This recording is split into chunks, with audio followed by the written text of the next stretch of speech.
Hi Green knows bodybuilding is a science. Get the science right with muscle meds. Okay, what's up everybody in MD land? This is Kai L. Greene coming to you live from Venice, California. Maybe not so live, but definitely in the flesh, making this happen in pursuit of a dream.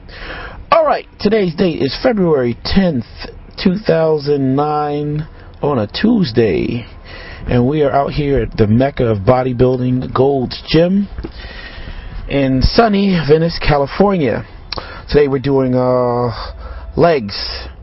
You'll see me, Charles Glass, and Charles' assistant Paul, who's a really cool dude. And right now we're about to make this happen. So here we go. Starting out today, we started with calves. We did about 3 movements. Really simple. We try to keep the blood in there and work on our soleus first.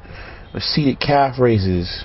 I think it's a really important thing to do, to try to beat the hell out of your soleus, largely because it's a flat, small muscle that's kind of hidden in between the 2 bones of your lower leg and the gastrocnemius, which is the largest muscle in your lower leg.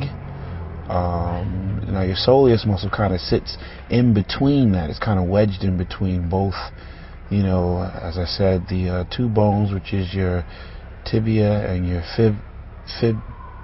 fibula. Yeah. So your fibula and your tibia, and then you have your gastrocnemius that sits on the outside of that. So your soleus is kind of like in between that. Looks like a little piece of cheese. But anyway, it really goes a long way in helping, for complete development of your calf muscle. And the primary way to get it to contract and work under an intense workload is to bend the knee joint. So you're doing seated calf raises. Usually a lot of people have, as I am told, dominant gastrocnemius muscles, largely because they're so much bigger than your soleus muscle just by natural design. So as a result, I try to hit my soleus first before my gastrocnemius becomes so engorged with blood that it just very easily dominates every movement that I do. So you see me turning my toes in, heels out, and concentrating on, even at times, using my fingertips to kind of grab the sides of my calves and, use that extrasensory to, assure me that my soleus is working and contracting intensely under the workload. When I was a teenager, really interesting story, really quickly, some people are like, no, God, tell these stories long-winded like Bill Cosby, they don't go anywhere. But I assure you this story will go somewhere, and I'm going to try to stick with the point. Or stick close enough to the point that the story actually makes some sense. Anyway, when I was a kid, I remember, working out, and I got the opportunity to get into a gym while being a resident at an institutional facility. And one of the trainers in the gym, at the time, how sometimes, people act as if they're the end-all be-all authority on fitness or religion or politics or whatever, particularly when they seem to know more than you, and you're just kind of starting out. But you always have to kind of like keep your wits about you a little bit and, kind of find your own path.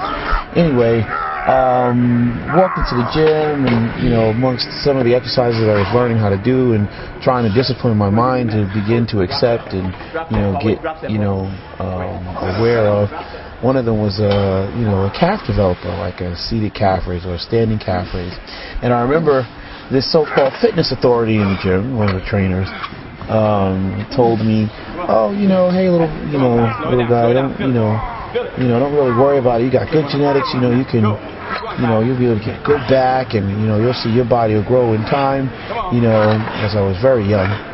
And she said, but don't really worry about, like, training your calves and stuff, because, black guys are known just to not have good calves. It's just like a genetic thing, like a genetic defect or something like that.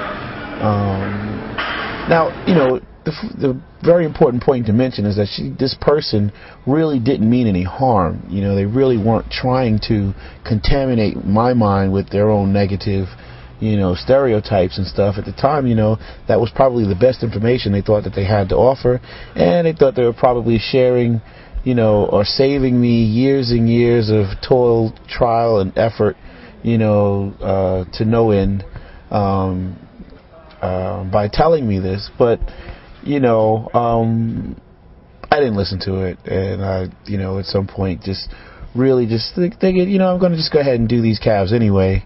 And eventually, you know, I actually ended up developing, you know, calves, much better calves than I think that they expected me to, and then, you know, definitely more calves than would be expected of, I guess, a black man on average with this genetic defect.